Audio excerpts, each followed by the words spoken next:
Começamos aí nossa aula. A gente está na frente B, capítulo 6, no livro 2. E eu vou pedir para vocês que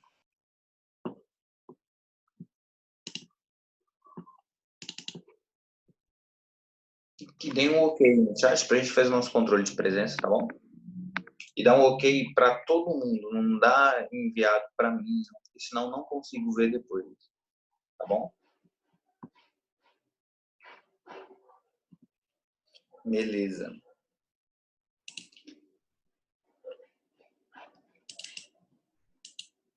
Temos aí nossa matéria, a gente vai falar sobre quadriláteros. E tá na frente B, capítulo 6, a matéria é pequenininha, moleza. E a gente vai falar o que em quadriláteros? A gente vai falar sobre os quadriláteros notáveis, né? Aqueles que a gente consegue calcular facilmente. São eles trapézio, paralelogramos. Dentro dos paralelogramos, a gente tem algumas classificações, como losangos, retângulos e quadrados, né? Quando a gente fala de trapézio, a gente tem o trapézio retângulo, trapézio escaleno e trapézio isósceles. A gente tem esses três tipos de trapézio. O que eles diferenciam entre si? Eles diferenciam entre si na medida dos lados e ângulos. Por exemplo, o trapézio isósceles, ele tem essas duas medidas aqui iguais, ou seja, as medidas laterais dele são iguais.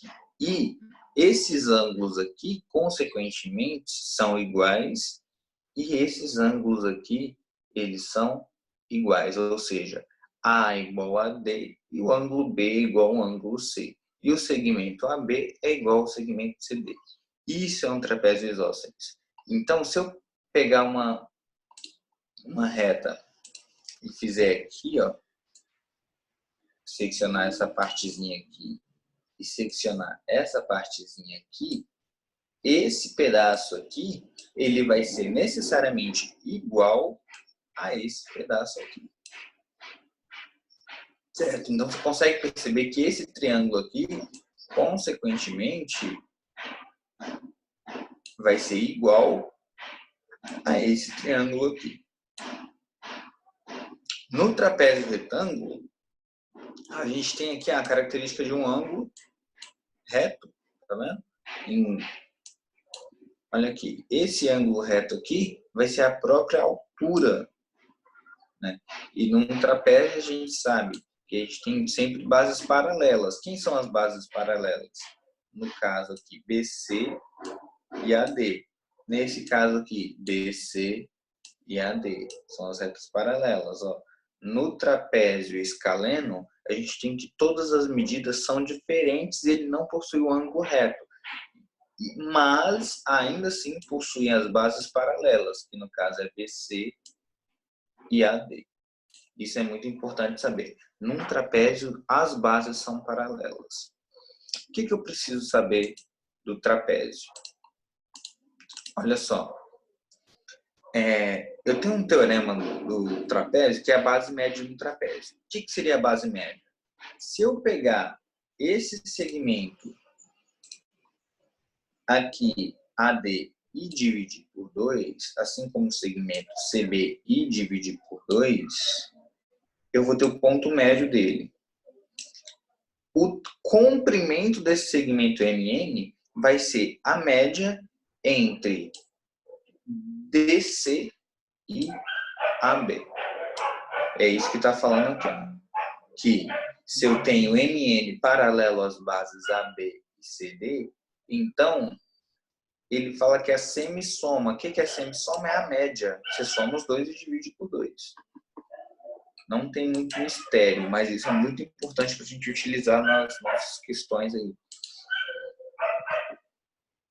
Quando a gente fala de paralelogramos, a gente vai falar o quê? No paralelogramo, os lados opostos são paralelos e congruentes. Ou seja, lados opostos, paralelos e congruentes. O que o meu desenho está falando? Tem muito barulho hoje, né? Na rua. Ó, e esse aqui é paralelo a esse aqui e é congruente. O que é congruente? Esse é do mesmo tamanho desse. Assim como esse lado AB é paralelo ao lado CD e também é congruente, ou seja, é igual a esse aqui. Isso é um paralelogramo. Os ângulos opostos são congruentes. O que seria ângulos opostos serem congruentes? Eu estou falando que esse ângulo B é igual ao ângulo D, assim como o ângulo C é igual ao ângulo A. Se eu pegar a soma do ângulo A com o ângulo D, isso vai ter que me dar um ângulo suplementar, ou seja, tem que ser igual a 180 graus. E a diagonal, se eu pegar as diagonais, se eu traçar a diagonal entre esses pontos, vai ser o ponto médio dos segmentos, ou seja, o ponto de interseção das diagonais vai ser o ponto médio do segmento. Se eu traçar aqui essa reta, traçar essa reta aqui, esse ponto aqui, ó, ele é o ponto médio desse segmento aqui e desse segmento aqui. Então, olha só.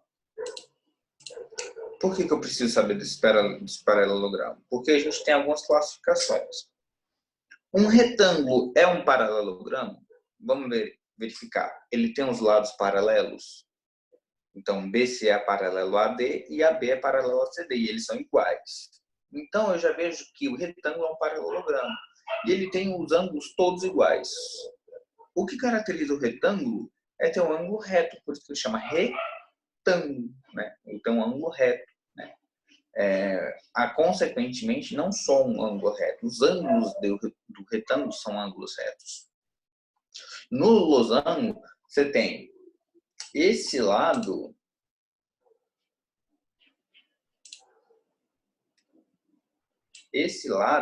paralelo a esse lado. Consequentemente, esse lado é paralelo a esse lado. Aí, esse lado é igual a esse lado é igual a esse. A única diferença aqui está no ângulo. Então, se a diferença está no ângulo, o losango ele também é um paralelogramo. Por quê? Porque a soma desse ângulo aqui com esse ângulo aqui vai me dar 180 graus.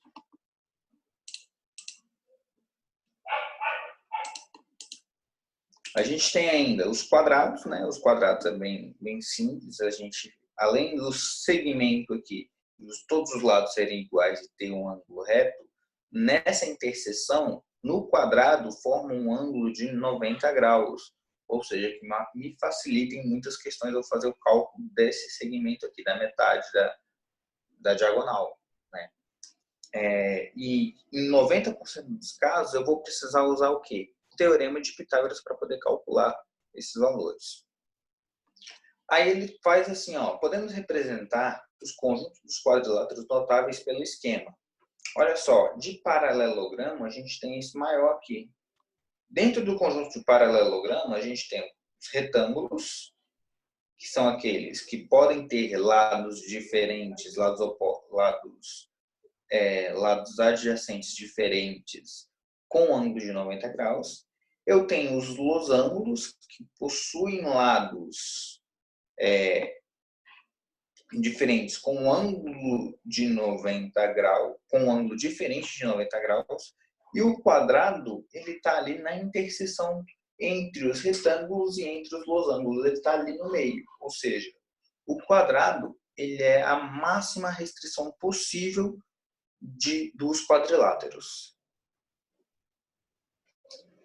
Aí a gente vai fazer alguns exercícios. Quais são os exercícios? A aprendizagem, página 41, de 1 a 8, e a sessão Enem, que é página 43 e 44, de 1 a 5.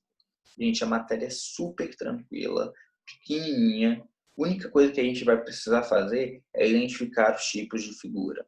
A sessão Enem são questões bem interpretativas, que vocês vão precisar aí utilizar de outros conceitos, seja ele Pitágoras, seja ele Teorema da Base Média, para chegar a resolver as questões, tá bom?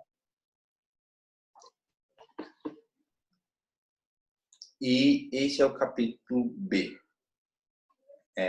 B6, tá bom? Quero saber de vocês.